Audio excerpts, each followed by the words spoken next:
a quick introduction just to make sure that I'm taking my note just to make sure that I don't miss something, because Pietro has been so active and so dominantly involved in it's like Kent. Kent and Pietro are two key people in the industry. So he's been in the geosynthetic industry. Pietro Rimoldi, so he's going to start speaking soon on erosion control and for slopes and river channel banks. So he's been active for actually almost 40 years. Yes, almost. It's been you're getting there. I look young, probably, but I'm not. Indeed, exactly. So he's the author of over 250 papers altogether. He's been involved in hydraulics, in road construction, in erosion control. And he's now the chair of the technical committee on reinforcement of the IGS. But before this position, he was actually the chair of the hydraulic committee, which I am chairing right now. So I'm succeeding Pietro in this position. So now, Pietro, you're going to go back to your, let's say, your previous love, which is hydraulics and erosion control, and you're going to share with us your expertise on that. Okay.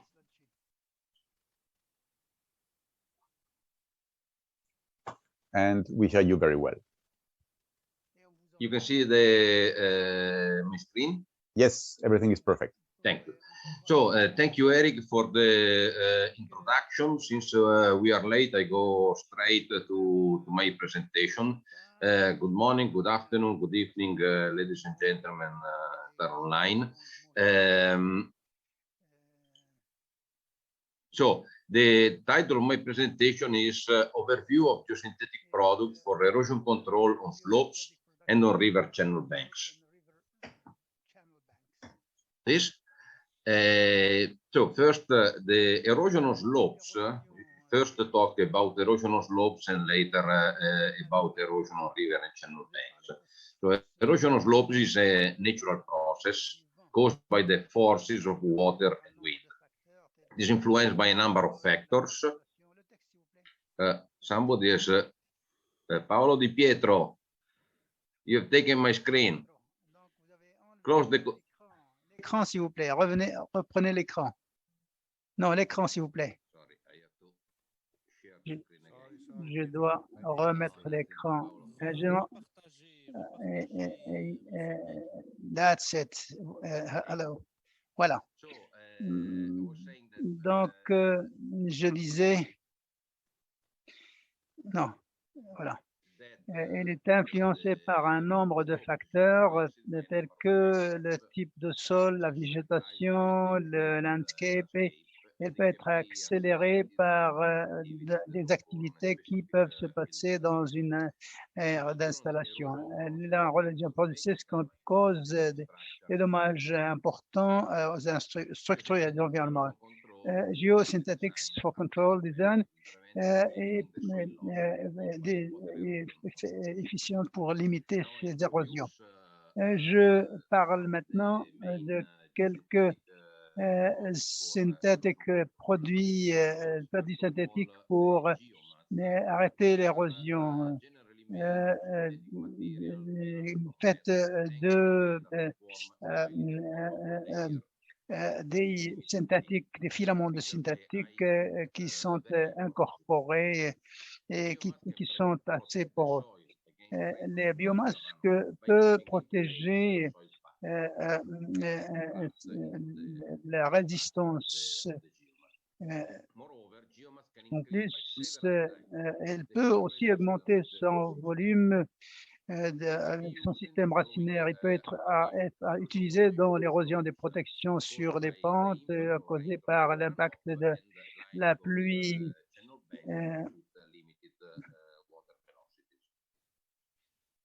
La couverture, on voit là un exemple sur les pentes pour le contrôle de l'érosion.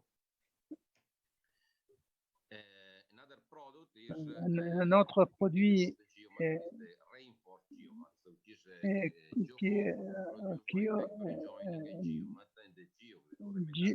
s'appelle Geomat.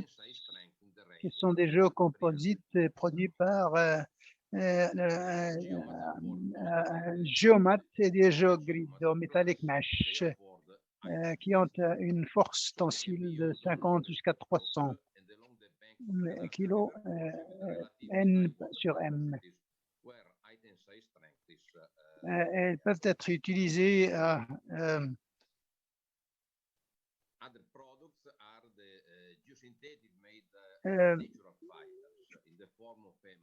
donc, il y a utilisation des fibres naturelles, produites par naturel, qu'on appelle biomass, ou qui sont industriellement produits, qui sont des bionettes, qui peuvent protéger contre la pluie tombante, mais elle est très limitée. Que les biosynthétiques absorbent beaucoup d'eau et en se dégradant, produisent des nutritions, des matériaux nutritionnels pour la végétation. Ils sont utilisés temporairement pour les contrôles d'érosion sur les pentes et sur les canaux et les rivières. L'autre problème, c'est géocell qui sont des structures produites sur des polymères et des strips géotextiles pour joindre l'adjonction de structures. La fonction pour ramener ensemble des cellules, des compacter des cellules. Donc, avec des largeurs de 300 mm, ils peuvent en utilisant une structure protective sur les pentes. En ce qui concerne Geomat de façon générale, ce sont des produits de contrôle. Il est important de dire qu'ils peuvent être utilisés de deux façons différentes. D'abord, le TRM, Topsoil and Seeds, sont remplis inside le GSY. Les racines améliorent la résistance au stress. Le deuxième est le CRM, le GSI, est mis sur la pente sans être rempli à l'intérieur. Cela protège la pente contre le ruissellement et contre la pluie et renforce la résistance. Les protections érosives est différente dans les deux cas, même dans la même situation. Voilà des exemples d'application des géosynthétiques pour les contrôles d'érosion. Je parle donc des protections des pentes naturelles. D'autres types de protection pour des constructions civiles, routes, etc. Et il y a besoin de couper la pente. Et des cas, souvent, le terrain est aride et a besoin non pas seulement de protection contre l'érosion, mais également, en plus, permettre à la végétation de se régénérer. Voilà d'autres exemples pour les routes et les chemins de fer utilisés pour stabiliser les pentes au-dessus de la zone aride. D'autres applications pour landscaping. Dans ce cas, les géomates renforcés fonctionnent en tant que couvert pour éviter le glissement sur des pentes longues. D'autres applications peuvent être pour le contrôle des sédimentations, utilisées pour des applications temporaires avec des bioproduits sur des sites de construction, par exemple. D'autres applications et la revégétation des pentes très souvent nécessite dans ce type de situation, renforcement des géomates pour avoir une meilleure résistance. Juste un revue rapide sur les types d'érosion sur les pentes. Donc, les érosions avec le ruissellement et la pluie progressent lorsqu'il y a un ruissellement constant et qui passe d'un petit ruissellement, ensuite ruissellement, ruissellement, galet ruissellement, et l'érosion, et en canal en fin de compte pour s'élargir vers le côté fluvial. L'un des objectifs est d'éviter le développement de galets érosion. Donc, il faut l'éviter à tout point utilisant des matières synthétiques pour permettre maximum la résistance à la érosion maximale. Pour l'érosion sur les pentes, il y a 3 phases. Et donc, il y a le splash et détachement de matériaux. Ensuite, il y a le transport des particules. Ensuite, il y a le dépôt ou déposition des matériaux. L'érosion des pentes dépend de 2 facteurs. Les érosivités, c'est-à-dire la capacité d'érosion, les agents érosifs sur les plantes qui sont l'eau et le vent. Et EP égale F par I, T, D, EK. I étant l'intensité pluviale, T la durée. Alors, bon, ça, c'est des facteurs. Donc, il y a l'érodibilité, c'est-à-dire la susceptibilité à l'érosion. Et donc, parle de l'infiltration, la perméabilité, l'amination, la résistance du sol, le type de sol covering, la résistance du sol au détachement et l'abrasion. Alors, l'érosion sur les sols, la Russell Revised Universal Soil Loss Equation, l'équation donc de perte sol, donc théorie universelle révisée, la méthode la plus utilisée pour analyser les pentes. La Russell et on va à l'équation R égale R KLSCNP, où R est l'érosibilité et K est l'érodibilité le facteur érodibilité, L est la longueur de la pente, S la profondeur de la slope et P est le support pratique, facteur support pratique. Vous voyez l'impact sur le C qui est le facteur couverture qui peut être réduit de 1000%.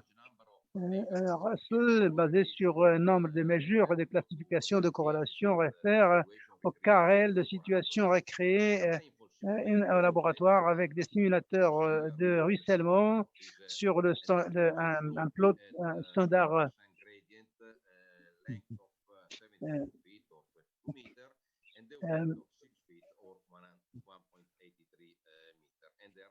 Donc, un simulateur est placé sur le plot standard en produisant un ruissellement avec caractéristiques intensité, etc. Beaucoup de recherches sur la performance de la production, le contrôle de l'érosion ont été faites avec des standards similaires. Ce qu'on voit là, par exemple, une cross-section de simulateurs de ruissellement développés par Caroncelli. Beaucoup de pays et de régions ont opéré des mesures locales et des mesures des R facteurs, des facteurs R, et ont produit des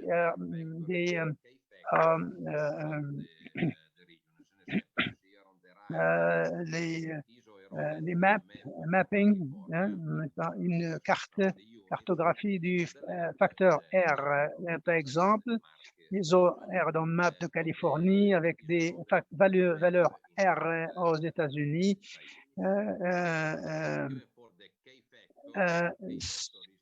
L'érodabilité facteur, qui est le taux de perte de sol par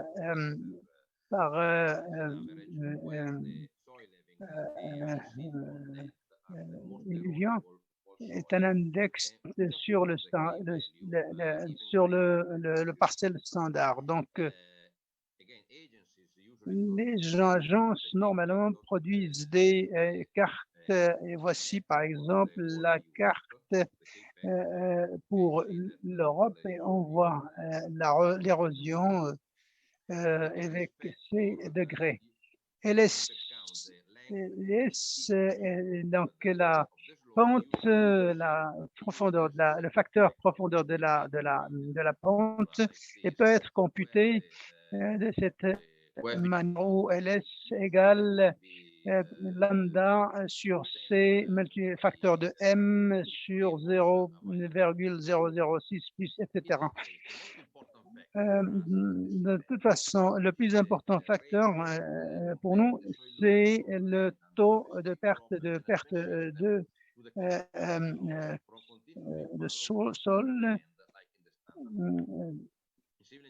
que le projet en ingénierie civile représente la couverture et la gestion, le système de gestion. Donc, en détail, le type et densité de végétation sur une pente donnée et le type de gestion, système de gestion en termes d'érosion qui sont appliqués peut consister en contrôle en géosynthétique pour le contrôle de l'érosion.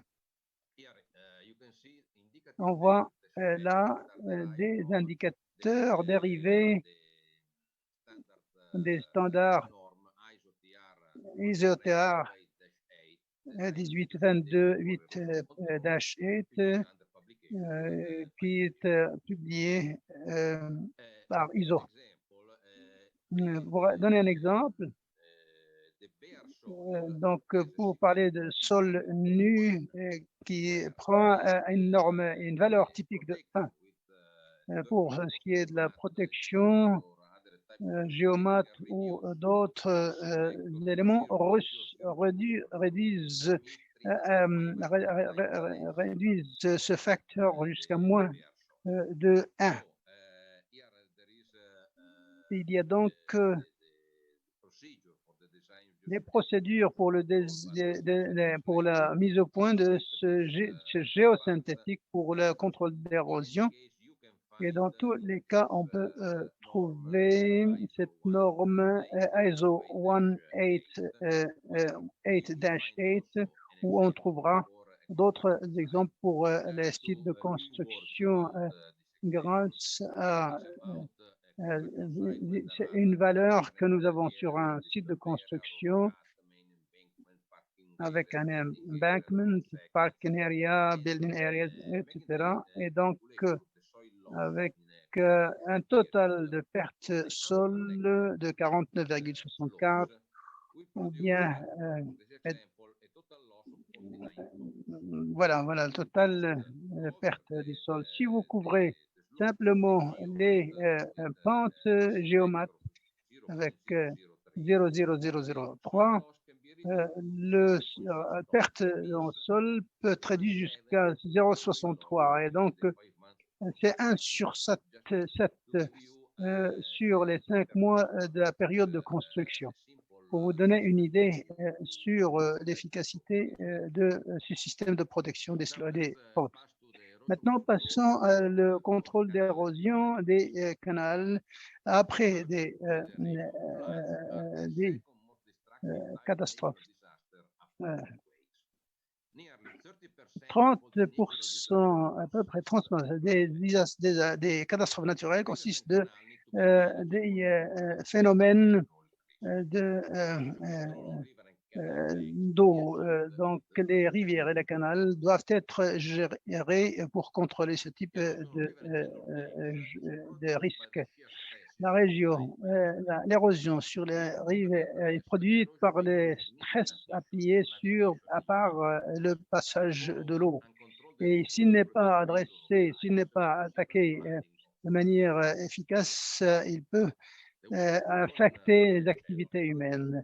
Les flots dans les rivières et dans les canaux produisent un stress sur le fond et sur les côtés du canal et sur la profondeur et sur la vitesse des eaux en déplacement. Le fond et les côtés peuvent être protégés par des protections de différentes matières, en particulier ceux déjà cités. La protection d'érosion est essentielle pour les voies d'eau pour deux raisons. D'abord, la nécessité, la garantie de la navigation facilitée. Et donc, l'autre est le transport de sédiments pour la construction. Deuxième, lorsque des flots d'eau passent à travers des régions densément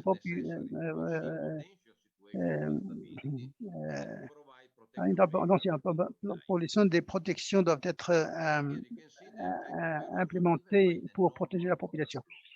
On peut avoir une érosion par un passage normal de l'eau sur des surfaces qui peut affecter les voies d'eau. Durant les événements météorologiques extrêmes, on voit le taux de perte en termes de sol et d'érosion qui peut être augmenté de manière dramatique. D'autres types d'érosion est ce qui se passe par navigation dans les canaux navigables et typiquement dans les canaux, la capacité hydraulique est déterminée par la proportion, le current de retour et la pente et la pression sur le sol de fond. La première voie, la protection des voies d'eau consiste à le renforcement de la résistance à l'action d'eau en comparaison avec les coûts provoquer cette décision-là. Protection passive peut inclure une augmentation de la stabilité par une surface de protection contre l'action hydraulique. Géosynthétiques sont particulièrement appropriés pour ce genre de choses. On doit inclure la végétation dans cette analyse, car ils peuvent présenter une protection en eux-mêmes. D'abord, une protection des ressources en réduisant la vitesse de passage de l'eau à travers le feuillage, mais également à travers les racines.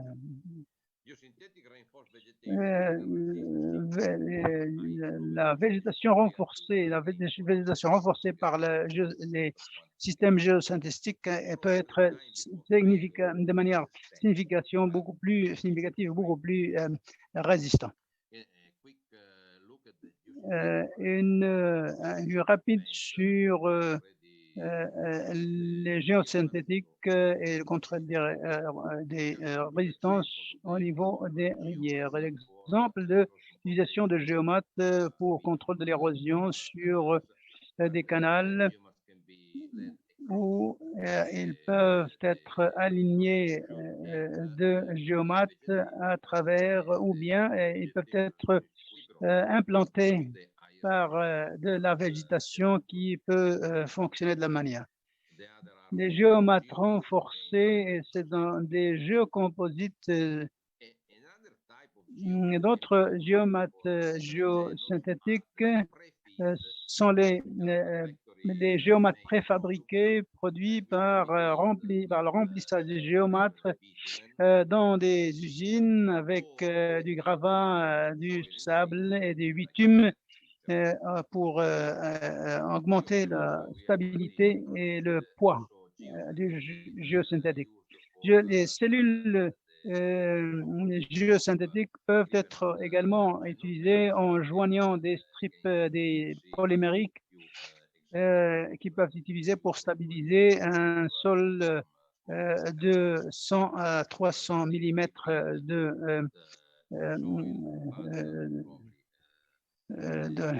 mais lorsqu'il y a une couverture nécessaire, il faut comporter autrement. Les conteneurs géosynthétiques sont assemblés de géotextiles géosynthétiques capables de contrôler le sol et d'autres matériaux totalement remplis par la couture ou par autre chose ne permettant pas à l'eau de partir. Donc, ces géoconteneurs peuvent contenir des sacs, des tubes ou des ballasts.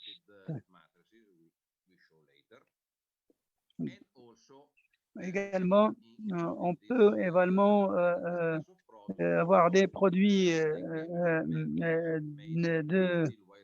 synthétiques tels que les gabions et les matresses. Ces gabions peuvent utilisés lorsqu'il y a une grande vitesse de déplacement de l'eau à travers le canal et les produits sont mis en place par la mise en place d'un assemblage de gabions et de matresses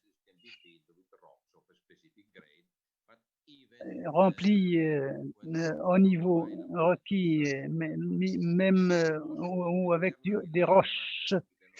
Si la matière rocheuse n'existe pas ou n'est pas à disposition, on peut remplir les sacs avec du sable ou des gabions, etc. D'autres produits incluent les géocontainers. Les géocontainers sont des formes de géomatrices ou une forme de tubes remplis. On peut également avoir des containers colonnes en forme de colonne remplis de béton et de sable. On voit également là un système de protection des rivières et sur la droite, et on voit l'utilisation de géocontainers remplis de béton et de sable. Il est possible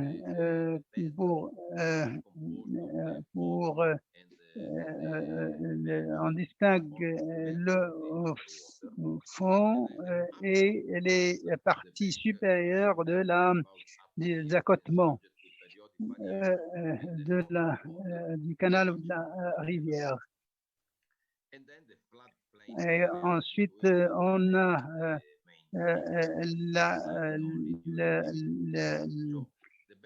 l'air de l'overflow où s'effectue un flot érosif et un mouvement de superflu de la rivière de manière périodique.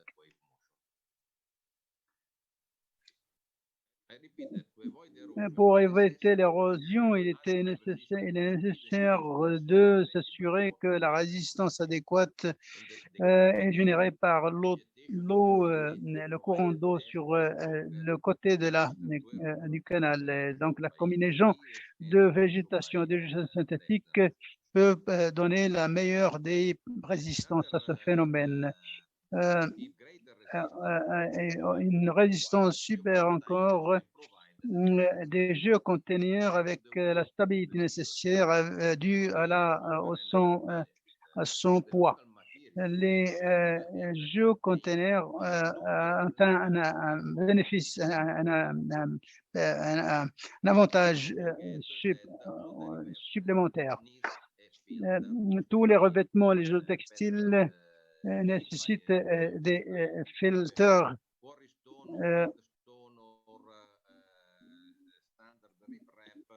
avec une armure bétonnée, des unités d'armure bétonnées, aussi des sacs, des gabions, tous ces systèmes nécessitent scouring et donc un système d'infiltration. Il y a aussi des techniques bio-engineering combinant la végétation et la géosynthétique, la protection des dikes et des accotements des rivières avec des composés vivants peut être fait de manière permanente à une profondeur de 60 à 180 cm.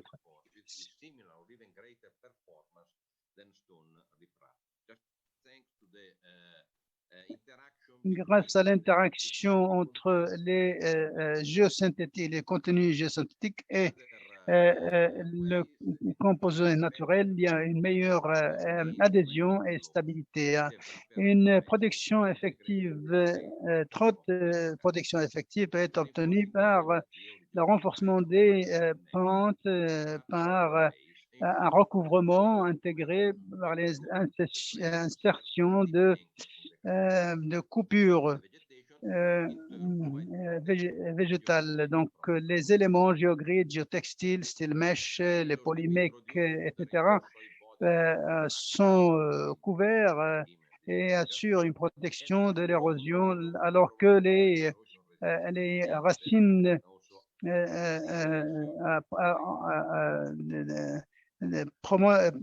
sur un ancrage de la structure. Comme j'ai dit tout à l'heure,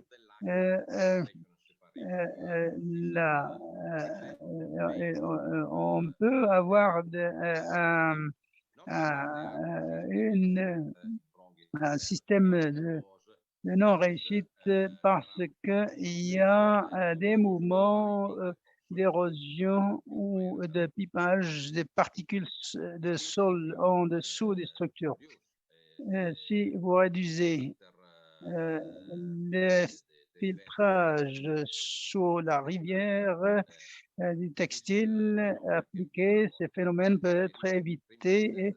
Et j'appelle maintenant également qu'il y a un standard ISO 1828 Mesh 3 qui s'agit d'utiliser le système de filtration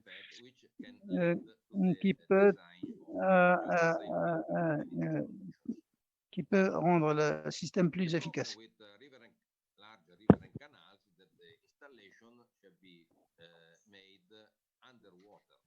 Alors, tout ceci doit être effectué sous l'eau parce qu'il n'est pas possible de permettre une navigation à ce niveau de la rivière vide. Alors, dans bien des cas, il a été procédé à un développement d'équipements spéciaux, donc il y a eu des systèmes d'installation pour la géosynthétique en acier, où il y a eu aussi d'autres méthodes de pontoons qui sont placés à la profondeur, et il est essentiel que la géosynthétique soit ballastée. Alors, quand il y a une interaction érosive avec l'eau, donc ceci peut être évité si le cours de l'eau est confiné par un alignement possible. Donc, c'est une espèce de membrane qui va être étalée pour justement prévenir cela. Alors, l'alignement des bords de la rivière avec le GCL protégé par un alignement de béton armé. Mais il faut qu'il y ait donc aussi une protection mécanique.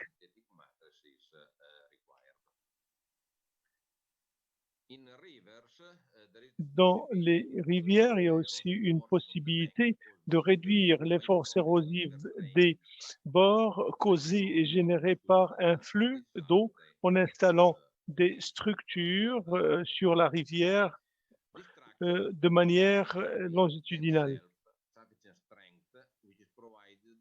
au niveau des digues.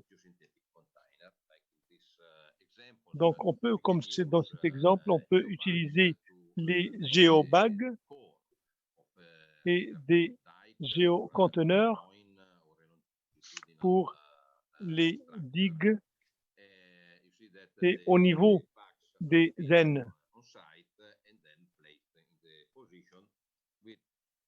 Donc, le positionnement peut être effectué d'autres manières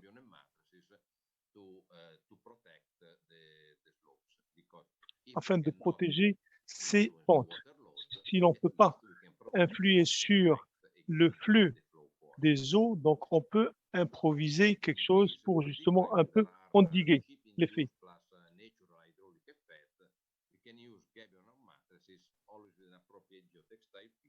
On ne peut pas donc...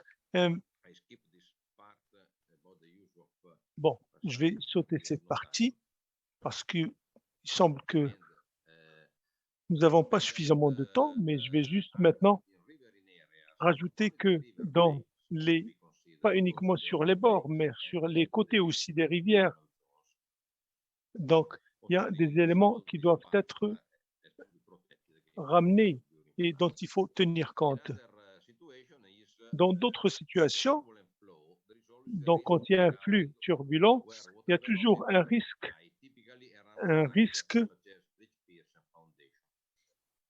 de récurage et les conteneurs qui sont pleins et remplis de sable sont une solution idéale pour justement empêcher le récurage. Alors, ces conteneurs, ces géoconteneurs peuvent être remplis de matériaux sableux. Il y a aussi les structures de restriction d'inondation pour les grandes vallées larges. Donc, il y a dans les zones rurales, les digues retiennent l'eau. Donc, alors, les digues et les lévises doivent être protégées justement à ce niveau. Pour les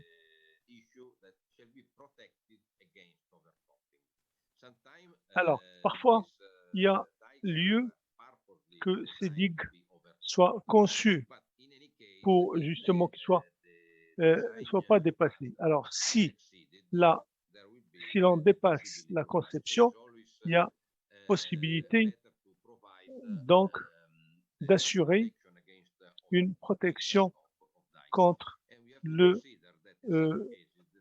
dépassement de ces digues. Parfois, il y a des vélocités à hauteur de 10 mètres par seconde. Très souvent, alors si il y a une érosion se produit,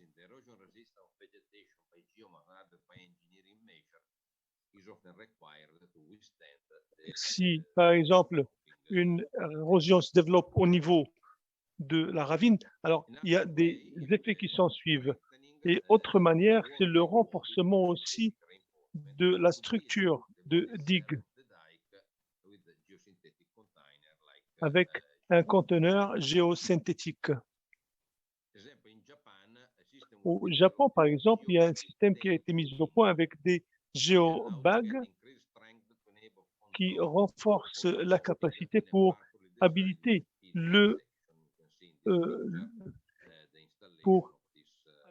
justement la possibilité de dépassement, pour inhiber le dépassement. On voit ici quelques applications de géosynthétique et de bagues géosynthétiques. Alors, ces bagues ou ces sacs peuvent être installés avec des engins développés comme ce qu'on voit ici dans ces images où l'on voit le remplissage des sacs. Mais les géobags ou les géosacs peuvent être aussi placés avec des machines classiques, traditionnelles, comme on voit dans ces photos. Alors, il y a aussi la possibilité de faire, d'utiliser ces gabions en plastique et des matrices qui offrent une mécanique beaucoup plus que l'acier qu'on voit ici dans ces matrices.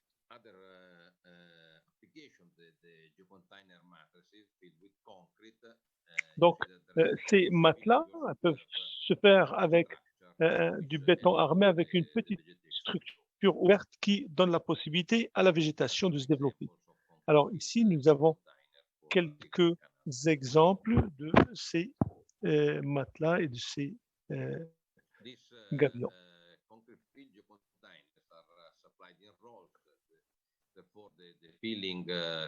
Vous voyez ici, il y a une préparation pour le remplissage, mais le remplissage se fait très rapidement.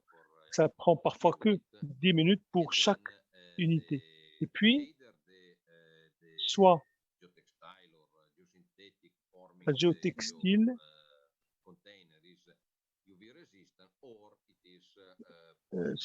géotextile résiste, ou on peut même protéger avec certaines couvertures.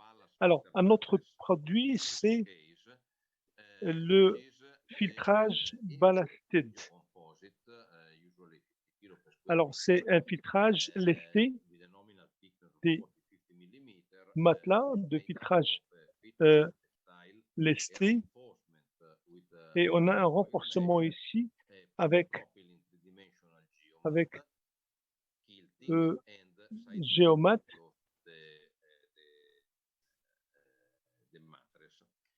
et avec une contrepointe. Ça peut être utilisé dans des canaux ou dans la profondeur de la mer avec certains contours. Ici, vous voyez d'autres images de l'application de ces matelas lestés. Je vais aussi rapidement sauter sur ce système de protection d'érosion et sa conception. Vous pouvez toujours trouver ces normes de ISO. Et je vais juste vous dire que le producteur, le fabricant, peut procurer évidemment des graphiques spécifiques que l'on trouve très souvent dans des tests selon les ASTM D6460, ce qui donne une certaine vélocité pour les produits comme le Geomat contre la vélocité hydrique et aussi par rapport aux périodes plates. Alors, pour le design des conteneurs, quelques designs sont disponibles.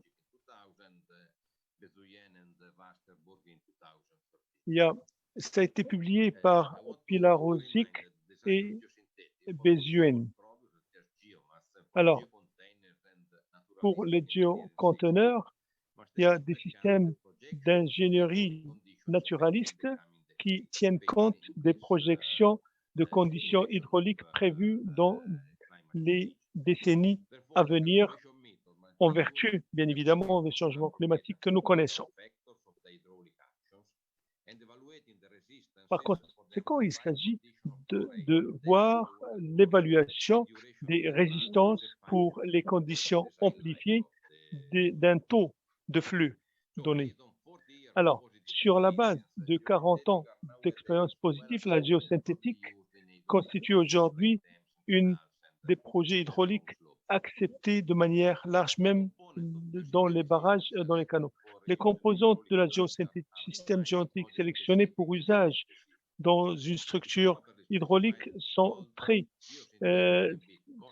spécifiques au projet et au site. Donc, encore une fois, toutes les protections contre l'érosion requièrent un certain design d'ingénierie. On ne peut pas voir vraiment une solution définitive de l'érosion, mais cette composante de ce système d'ingénierie, encore une fois, tient compte des projections au titre des décennies à venir. Et ceci donc me ramène à la fin de ma présentation et je vous remercie pour votre attention. Merci pour votre présentation de contrôle d'érosion et quels sont les facteurs qui y contribuent. Alors, sans plus tarder, parce que nous avons un échéancier à respecter, Simon de Usker, il va donc nous parler de l'effet d'érosion et des actions pour tout ce qui est des matelas.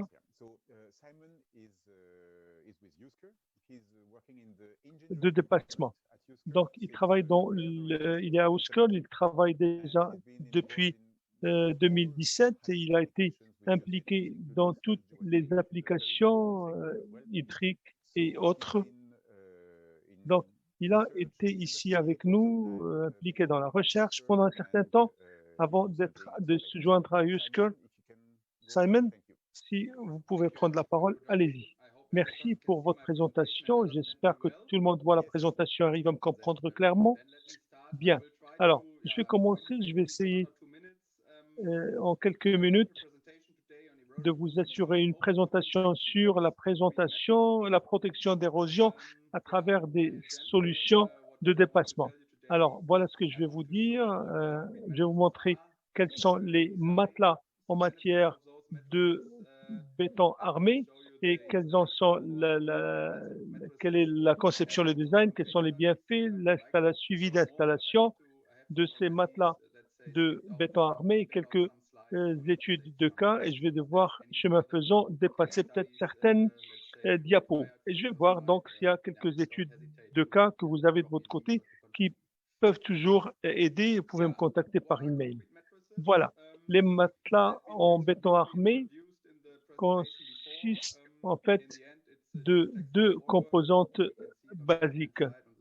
Comme vous voyez ici sur le côté gauche, ici, on maintient une distance entre la couche supérieure et la couche inférieure. Et ici, sur la droite, vous avez une photo de qualité de béton armé recommandé de quelque chose comme 63 cm. Et la meilleure chose, c'est de choisir une méthode de compactage afin que l'installation soit réussie. Alors, quel type de matelas sont disponibles dans le marché? De manière générale, donc, il y a plusieurs types. Sur la gauche, vous voyez ici une matière dont la surface est assez plate et imperméable, qui ne laisse pas l'eau s'infiltrer, qui peut être utilisée comme un élément de plafonnement et aussi de protection contre l'érosion. Et sur la droite, vous avez un autre type où l'on a des parties, où l'on a des possibilités d'infiltration, plutôt d'envasement. Alors, ceci peut être contrôlé par la longueur des côtés et aussi des points de prise. Comme vous voyez ici, ça, c'est un matelas qui peut être utilisé pour la protection contre l'érosion. C'est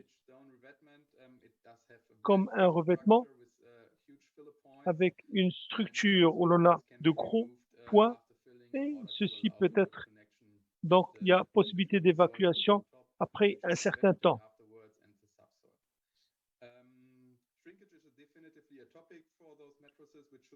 Alors, un élément important, c'est le rétrécissement dont il faut tenir compte ici. Donc, nous avons parfois des zones de rétrécissement et ceci doit être pris en compte lors de la conception de ces matelas.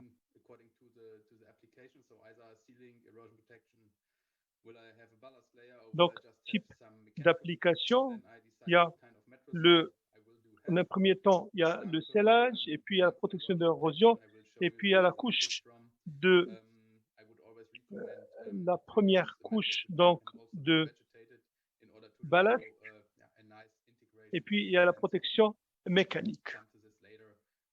Alors, je reviendrai sur cela quand on arrivera à l'application. Il y a différents types de conception dans la littérature et c'était indiqué dans l'autre présentation. Il y a aussi certains tests par rapport à l'imperméabilité qui sont disponibles et aussi la stabilité de ces matelas. Alors, quels sont les bienfaits d'avoir ces matelas d'acier, plutôt de béton armé qu'on voyait dans la photo ici? C'est un système flexible. Vous allez décider de son emplacement avec le béton armé après que ceci a été intégré dans le sol. Donc, il y a une résistance hydraulique jusqu'à 2 mètres cubes par seconde. Alors, il y a certains types qu'on peut mettre comme végétation. On peut placer ça en dessus de l'eau comme aussi au-dessous de l'eau. Et c'est ça l'avantage de cela. Alors, dans les canaux, les rivières, dans les structures, et sans enlever de l'eau. Donc, c'est robuste et durable. Donc, nous avons une vitesse d'installation de jusqu'à 2000 mètres carrés par jour. Il est aussi, l'avantage, c'est aussi que ce système est cohérent.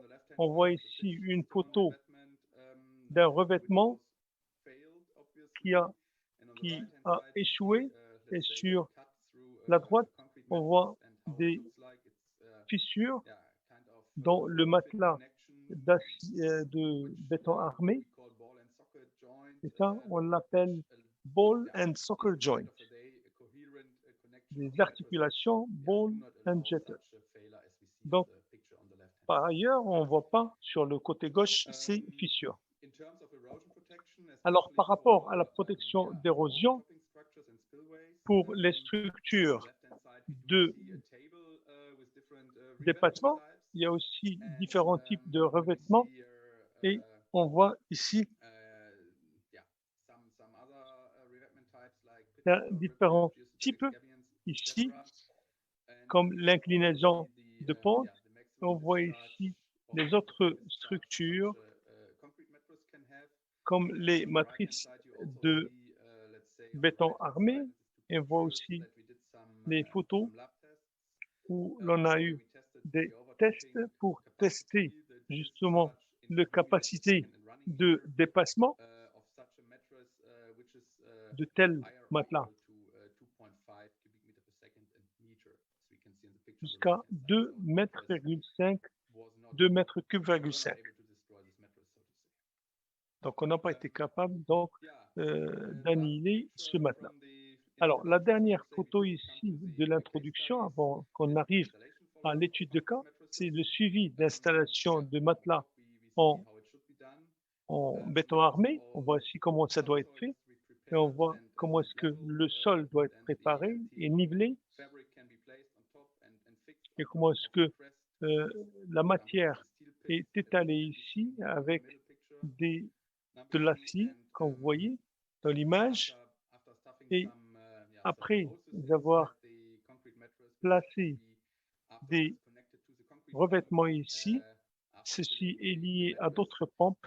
Après, on procède au remplissage de ces matelas, comme vous voyez sur la droite en bas. Alors, ce qui est possible aussi, c'est ce qu'on voit ici dans le fond, et c'est recommandé qu'on procède au nivellement du sol, mais ça peut être ici montré comme on en a comme on le voit ici au fond de la diapo, qui montre que ceci est un système très souple et qui s'adapte. Alors, maintenant, on arrive aux études de cas. Je voudrais ici vous montrer des sections de dépassement. Et on voit ici une conception, un design. Nous avons donc un barrage. Du côté, vous avez de l'eau. De l'autre côté, vous avez une partie où il y a le béton goutte, où il y a le béton armé. J'espère que vous voyez ici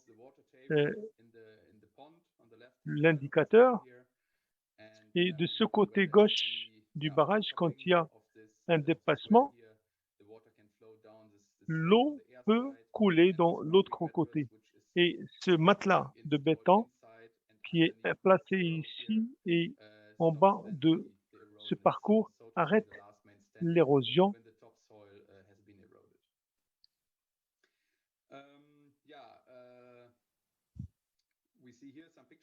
Ici, quelques photos de l'installation des matelas. Nous avons une installation rapide, 1 heure, 5 travailleurs. On voit ici le remplissage des matelas sur la droite. Et ici, sur cette photo, vous voyez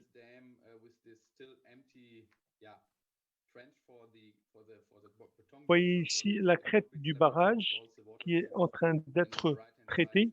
Et sur la droite, on voit la structure finale qui a été installée et placée en l'espace et remplie en l'espace de 7 heures ou 5 heures avec 5 ouvriers ou 7 ouvriers. Donc 7 heures ou 5 heures. Alors, l'autre étude de cas, c'est un canal un peu plus grand. Et on voit ici, sur le côté gauche, une section où l'on voit le canal parcourant le côté du barrage et ramenant l'eau dans l'autre fossé sans pour autant se faire exposer au danger des flux d'eau.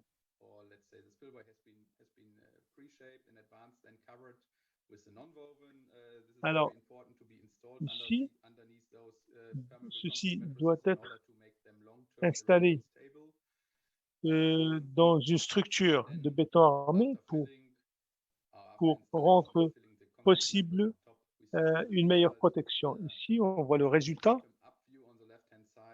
C'est une vision de haut vers le bas. Et ici, vous voyez que c'est encore possible de mettre en place quelques tuyaux de drainage. Voilà. Maintenant, un autre aspect qui montre le bienfait du système, c'est la végétation. Une photo en 2017, 2 ans après, où l'ensemble du système de protection où on a planté de la végétation, donc il n'est plus visible qu'il s'agit d'un système de protection d'érosion. Alors, mon dernier cas d'étude, c'est une structure d'un ancien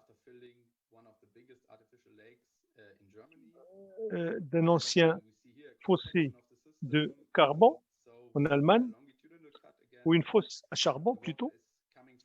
Alors, l'eau vient d'une rivière locale et la décharge se fait ici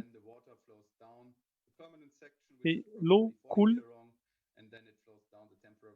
et ça va dans une section temporaire à 120 mètres plus loin qui mène l'eau dans une pente vers une autre rivière à venir.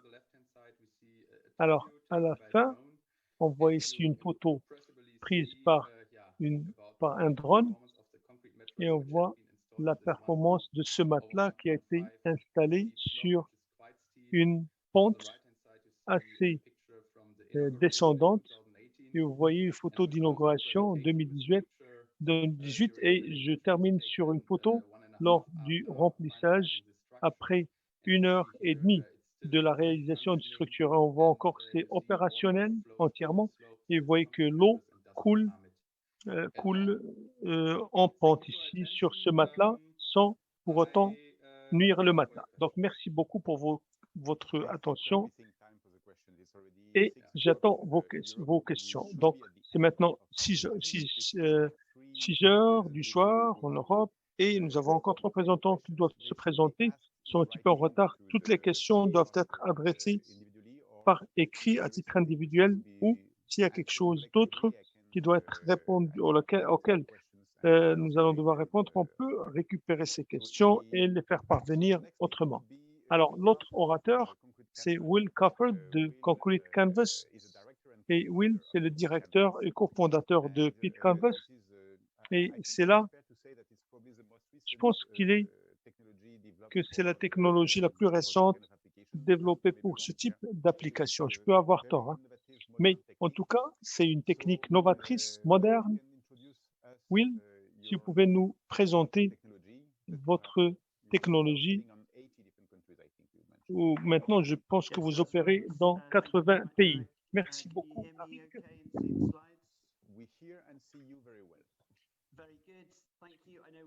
Merci beaucoup. Et comme je n'ai pas beaucoup de temps, je vais essayer de rentrer dans le temps qui m'est alloué. Donc aujourd'hui, je vais parler de l'utilisation d'un composite en ciment géosynthétique. Ce sont donc des espèces de couches. Alors, je vais commencer par un résumé très bref. Certains parmi nous ne doivent pas savoir ce que ce matériau est. En fait, c'est tout à fait nouveau. On essaye de combiner les avantages du géosynthétique avec ceux que l'on peut avoir ou avoir à partir du béton. Donc, vous pouvez voir jusqu'à quel point donc ce matériau est flexible. Donc, ils sont étalés sur le sol comme la totalité des autres géosynthétiques. Mais une fois en place, ils sont donc arrosés d'eau et cela active la partie cimentée. Et donc, cela adhère en l'espace de quelques heures. Et cela forme une espèce de béton qui va donc rentrer pratiquement en fusion avec le sol. Alors, l'utilisation de ces GCCM a commencé donc il y a très peu d'années. C'est un béton flexible qui est donc rempli de géosynthétique qui durcit lorsque c'est hydraté à partir pour former une couche de béton étanche, durable et très fine. On les utilise pour le contrôle de l'érosion et les applications de rétention. Donc, l'on voit ici, par exemple, que la surface est en géotextile, c'est la surface à hydrater. Ensuite, il y a une matrice en fibre. Il y a donc aussi un mélange de béton. Alors, on peut les avoir dans des formats différents. Il y a des rouleaux qui peuvent recouvrir jusqu'à 200 mètres carrés. Il y a aussi des rouleaux portables et des rouleaux qui sont très larges, qui vont aller jusqu'à 2,20 mètres de largeur. Alors, voici donc les spécifications relatives aux propriétés des GCCM. Donc, il y a l'épaisseur, hein, Et ce sont bien sûr des normes internationales qui sont appliquées à ce niveau-là.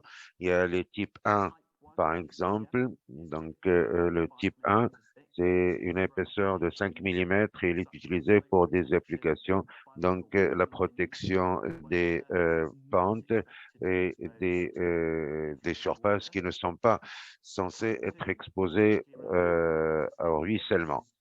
Donc, le type 2, cela va jusqu'à 8 mm. Donc, là, il y a quand même un seuil à ne pas dépasser au niveau du ruissellement. Et puis, il y a le type 3 qui est de 13 mm. Et là, cela donc, peut atteindre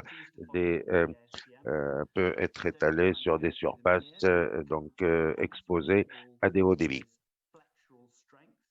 Alors, je n'ai pas le temps de m'attarder dessus, mais donc il y a deux propriétés donc clés, c'est la force de flexibilité et la force de compression cela donc permet à ces GCCM d'atteindre une durabilité et une performance maximale.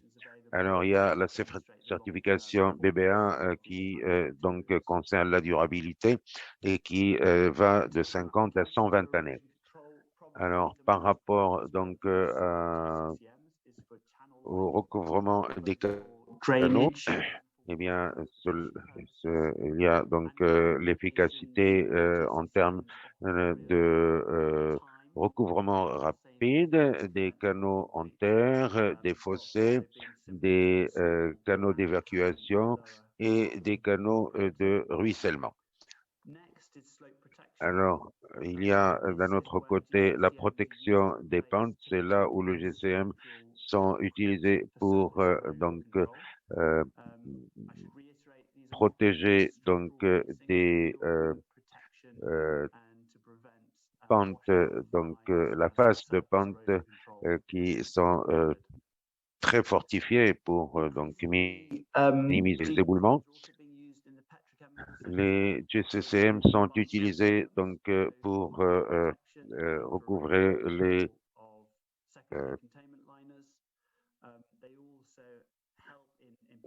tout ce qui est donc murs de protection et autres pour servir donc d'encapsulation, notamment donc tout ce qui est terre trapézoïdale ou des bornes de rétention.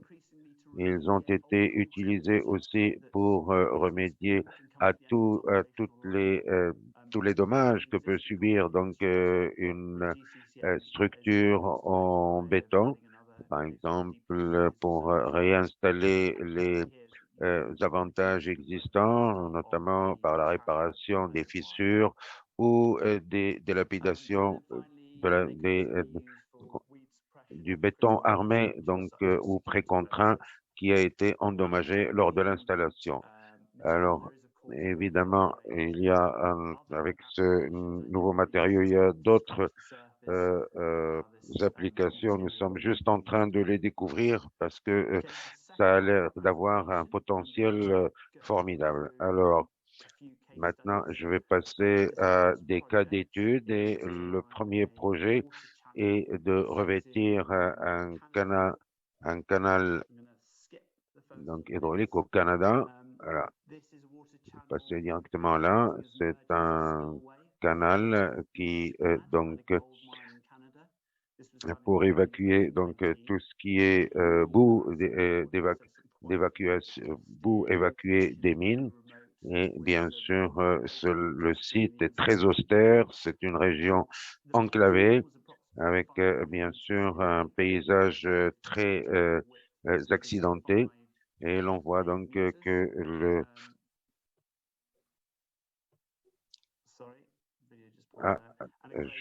voilà, je me reprends. Donc, ce déversoir a été donc recouvert de façon transverse. Et alors, les joints donc ont été donc reliés par boulons et ensuite ont été soudés. Alors,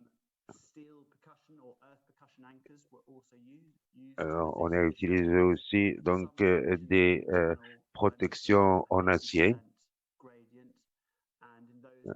Et il y a eu certains endroits où des pentes de 50 degrés devaient être revêtues. Donc, on a fait de sorte que le recouvrement puisse donc résister au taux de flux.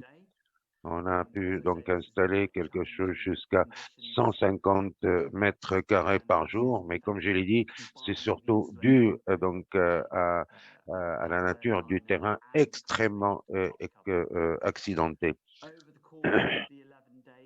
Alors, lors des 11 journées qu'a pris donc l'installation, on a couvert 6000 mètres carrés et donc d'autres plus de 2000 mètres de type 3, alors que les précédents étaient de type 2. Nous voyons là donc le canal à la phase de finition. Alors, pour le prochain cas d'étude, je vais passer donc des extrêmes en froid de la frontière canado-alaskan pour une autre région, c'est donc le Yukon. Attendez, je vais passer. C'est donc au Yukon, au Canada. C'est voilà donc une rivière très célèbre dans le sud du pays de Galles, et nous avons là donc un débit dépassant les 1000 mètres cubes secondes, et ce qui d'ailleurs s'accroît lors des moments donc de haute pluviométrie. On peut voir le matériau en train d'être installé de façon transversale. Et bien sûr, on utilise donc des boulons pour fixer les endroits où les parois se superposent avant de procéder à la soudure. Regardez donc l'effet que ça fait.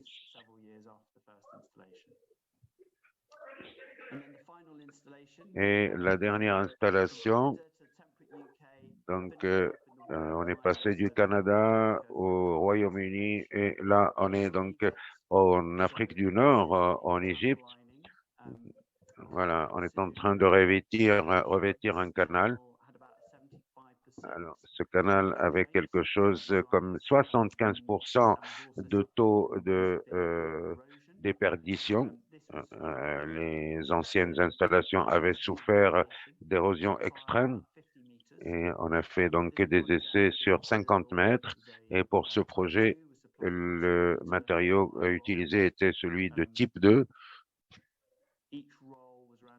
Et chaque rangée était donc de 20 mètres. On a fait procéder à la coupure avant donc de procéder à la soudure thermique.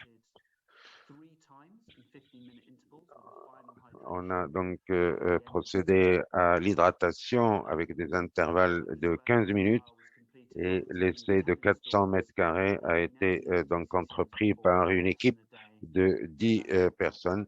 C'est quelque chose qui n'a jamais été donc fait par cette équipe, mais la démonstration était très réussie.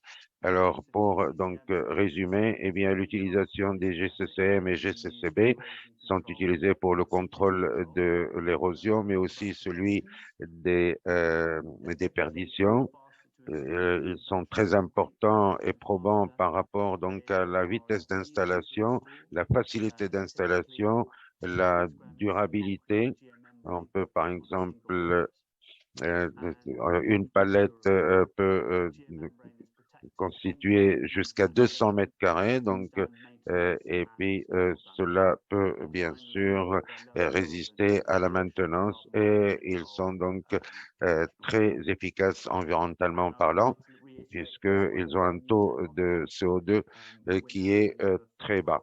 Donc nous avons pour l'instant au niveau global installé plus de 40 000 mètres carrés.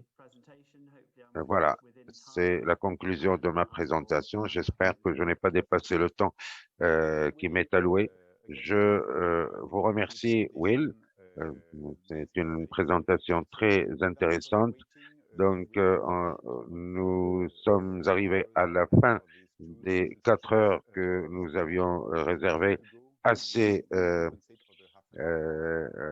sessions, mais nous avons donc 2 présentations à faire. La prochaine donc va être donc faite par McCaffrey. Il va nous parler des gabions, des géomaths et autres. Donc, il a travaillé avec McCaffrey depuis longtemps. Il a trouvé aux États-Unis, en Italie.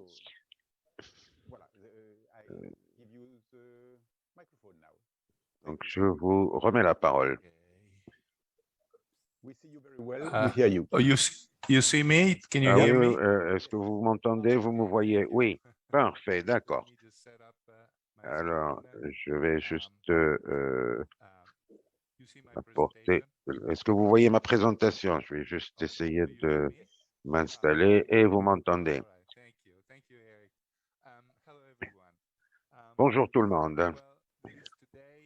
Alors, aujourd'hui, il y a une expérience consolidée relative à l'utilisation combinée des gabions, des matelas et des géonates pour le contrôle de l'érosion dans des cours d'eau artificiels et naturels. Donc, il y a une nouvelle ouverture d'esprit quant à l'usage de ces composantes que l'on hésitait donc à mettre ensemble, mais cela a fait, ce sont des méthodes qui ont fait leur preuve. Donc, des fois, cela donc constitue le moyen idéal pour pouvoir trouver des solutions innovantes.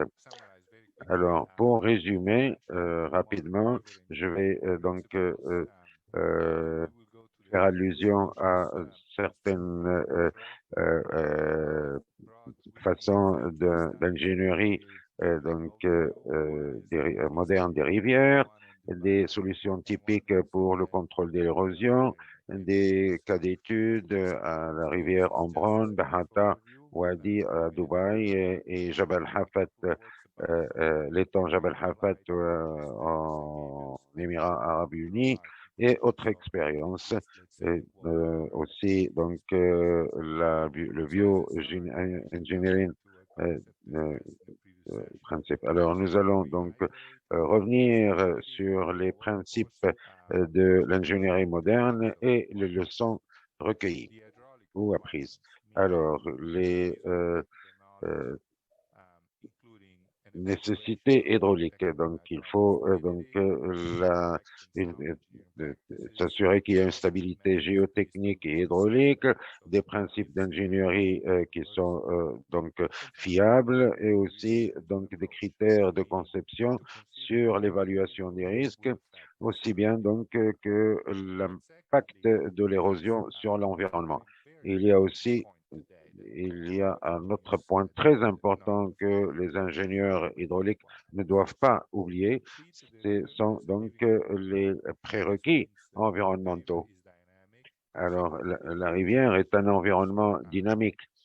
Elle peut changer de débit, de force selon donc les cas et les saisons. Il y a aussi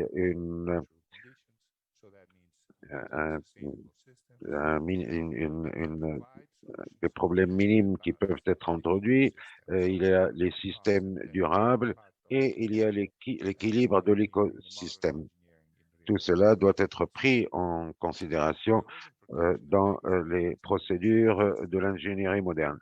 Alors, il y a des solutions donc relatives au contrôle de l'érosion. Vous voyez par exemple tout ce qui est recouvrement. C'est donc ce qu'on appelle les RECP, et ce sont des systèmes donc de contrôle de l'érosion. On parle de matelas, de coussins, de nattes, de toutes sortes. La deuxième catégorie en dessus, c'est donc pour des structures qui doivent être approchées de deux façons, hydraulique et les géotechniques. Donc, on parle des systèmes de rétention du sol. Et chaque système nécessite une approche et des techniques différentes. Alors, on va aller directement au premier cas intéressant. C'est le cas de la rivière Ombrone en Italie. On parle là d'une section de 18 kilomètres. Et donc, cela se trouve dans la région toscane. Et cette digue, lors des années 60, a donc subi ses premiers dommages. Et vu le besoin en eau et aussi à force d'avoir donc extrait de l'eau par pompage, eh bien, il fallait donc ça a ébranlé un peu les structures de la digue, donc il fallait donc s'empresser de parer contre ce phénomène. Nous devions donc faire quelque chose et cela donc impliquait un nouveau projet qui donc nécessitait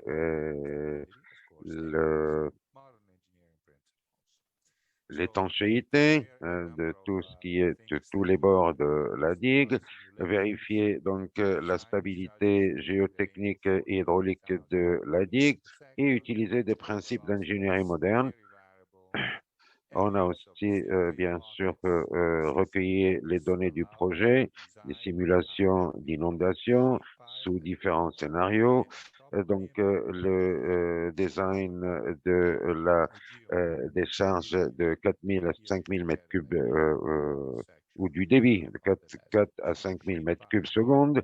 Ce sont donc qui se sont étalés sur 200 ans de récurrence. On a aussi dû étudier la vélocité des eaux et le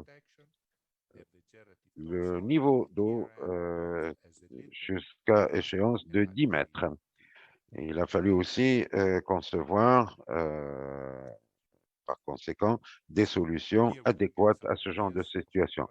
Voici quelques idées du projet en ce qui concerne la construction, la combinaison de tous ces matériaux que l'on voit donc peuvent se superposer. D'abord, il y a une espèce d'une base solide en donc garantissant l'étanchéité des bancs. Et cela donc pouvait servir à protéger donc la base de la digue et lui éviter toute autre infiltration qui la rendrait vulnérable. On voit donc comment ça s'est fait en pseudo et par-dessus, on a donc which was basically the lid to the mattress. un matelas géosynthétique. Alors, ceci a été réussi parce que cela a permis de créer donc une base solide. Alors, le deuxième cas est encore une partie très intéressante parce que là, c'est un environnement différent qu'on a eu. Donc, il s'agit là de Wadi Hatta Wadi. C'est un réservoir donc de rétention d'eau. Et en fait, il fallait en plus prendre en considération que c'est un site touristique et on devait donc faire de sorte que cela reste attrayant pour environmentally friendly and natural. On a dû choisir des méthodes, mais aussi des matériaux qui sont donc qui ne sont pas agressifs à l'environnement ni à l'écosystème donc de ce réservoir. Et on a commencé par donc la consolidation des bancs afin d'éliminer toute possibilité donc d'érosion ultérieure. Et ça a donné donc un paysagisme assez intéressant. On voit par exemple qu'en intégrant les couches, eh bien, cela n'a pas vraiment été a été mis en phase avec l'environnement autour. Alors, par rapport donc à l'étang de Jebel Hafid, à Al Ain, à Abu Dhabi, aux Émirats Arabes Unis, eh bien, la situation était assez différente. Nous ne devions pas donc faire tellement dans l'esthétique parce que c'est un étang qui a été construit pour la rétention de l'eau, pour sa redistribution ultérieure. Donc, le concepteur a fait de sorte que les deux immenses réservoirs soient donc installés de façon pas superposée, mais disons à des niveaux différents pour limiter un peu le gigantisme du projet. Donc, il a créé une espèce d'illusion d'optique. Alors, les protections de ces structures ont été faites par une combinaison de quelques couches. On a dans la partie donc devant était renforcée. On a aussi renforcé le sol pour pouvoir intégrer donc les structures ajoutées à la base solide naturelle. Donc, on a sélectionné donc la méthode de combinaison parce qu'elle s'est avérée être la plus adéquate à ce genre de projet. Et ce genre de choix s'est avéré très probant et performant. Les prérequis du drainage de ce wall ont imposé donc l'installation de 17 agrégateurs et l'installation de gabions pour renforcer les parois.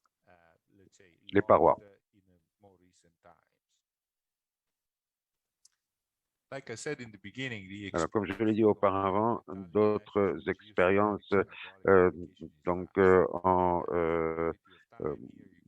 ont été utilisées, telles que la revégétation ou le boisement des pentes.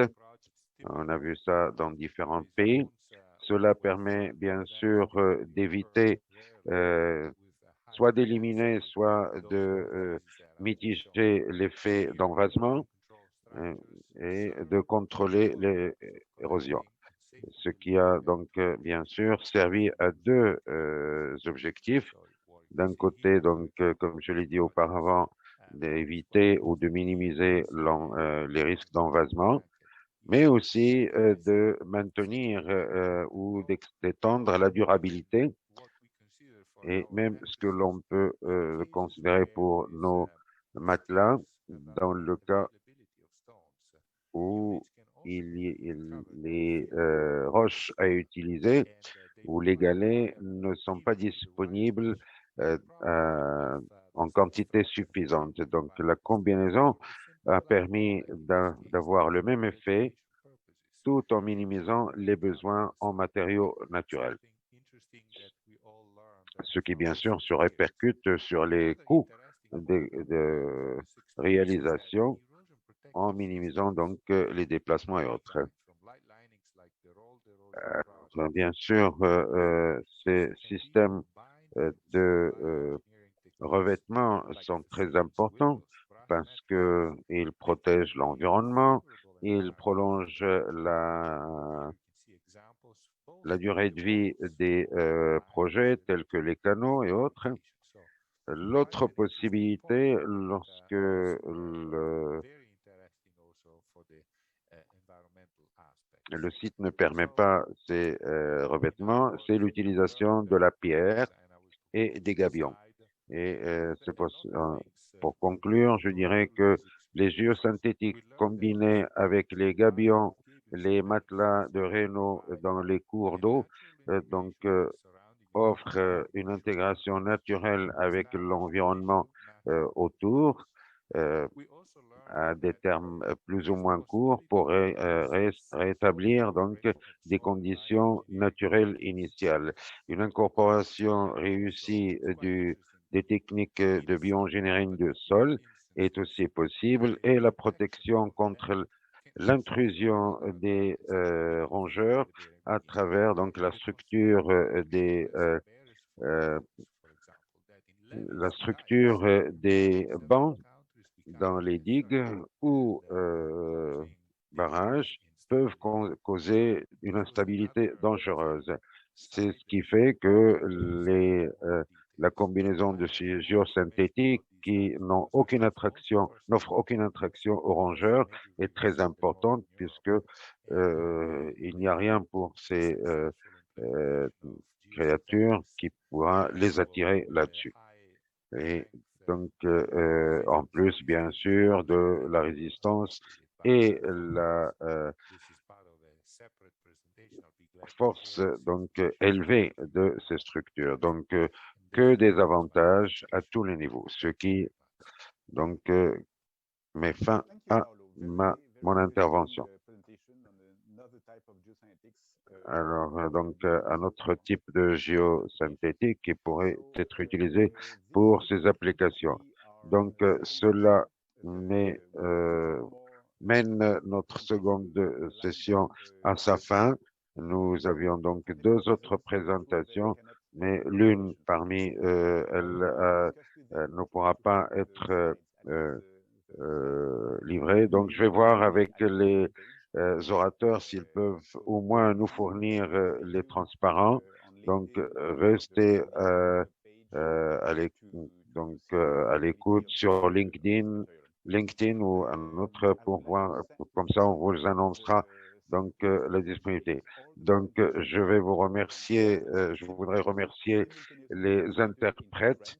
Donc, toutes les présentations ont été retransmises en français. Vous avez fait un travail remarquable pendant 4 heures.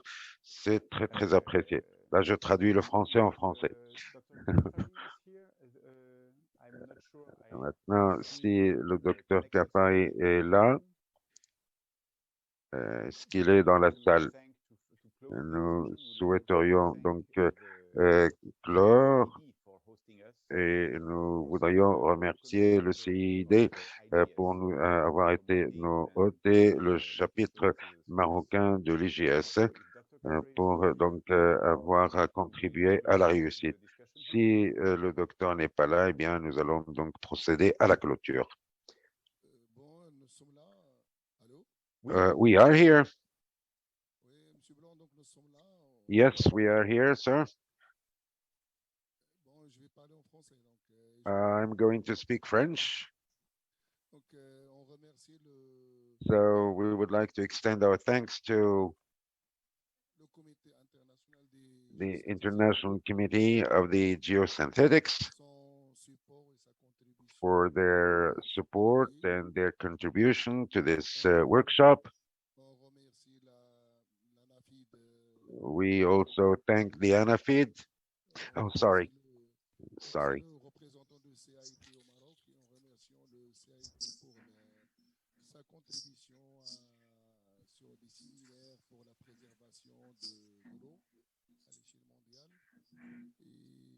Je donne la parole à un docteur qui était avec nous, qui était dans la gestion de l'eau pour clôturer cette session. Bonjour, je m'appelle Sraf Allah, je suis de l'Office de House à Marrakech. C'est là où la conférence, la 5e conférence régionale africaine s'organise avec la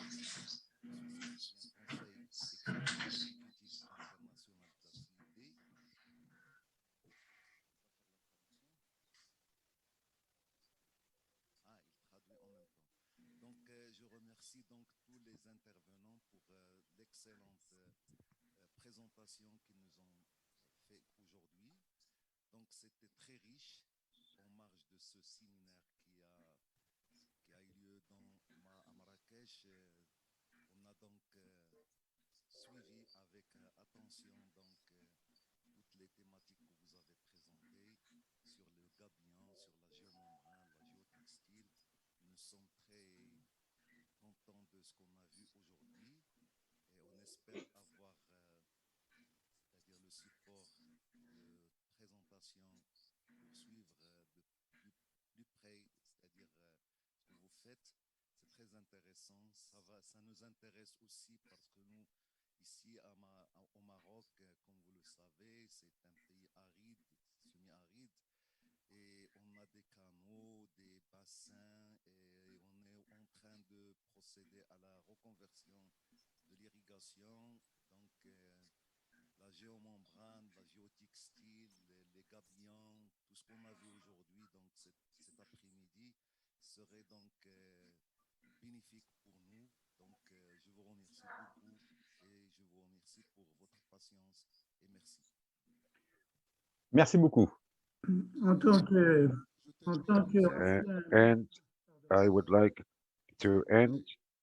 S'il vous plaît, bonjour. Donc, tous mes remerciements à M. Giraud pour sa contribution pour cet événement et à M. Éric Blanc aussi, tout l'effort qu'il a fait pour la traduction simultanée, la conférence hybride en visioconférence, puis une assistance à la salle qui était très pertinente. Et je vous donne la parole.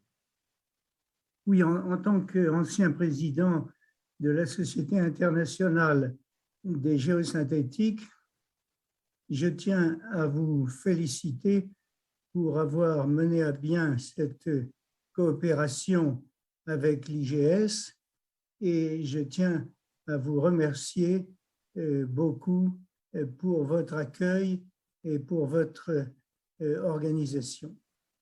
Voilà, c'est tout ce que je voulais dire. Nous n'avons plus beaucoup de temps ce soir, mais je tenais à le faire. Merci, merci, merci. Je vais juste faire une toute petite correction. Je n'ai rien à voir avec la traduction simultanée. C'est un service qui a été entièrement donné par le ICID avec l'intention de valoriser au maximum la pénétration de la qualité de l'effort qui a été fait ici. Sur ce, je crois que on a tout dit. Je souhaite à tout le monde une bonne soirée au Maroc, en France, in the UK. Have a nice evening in Israel, in many places around the world. So, thank you very much. Alors, merci à tout le monde et restez donc en contact pour plus amples informations de la part de la JIS. Au revoir.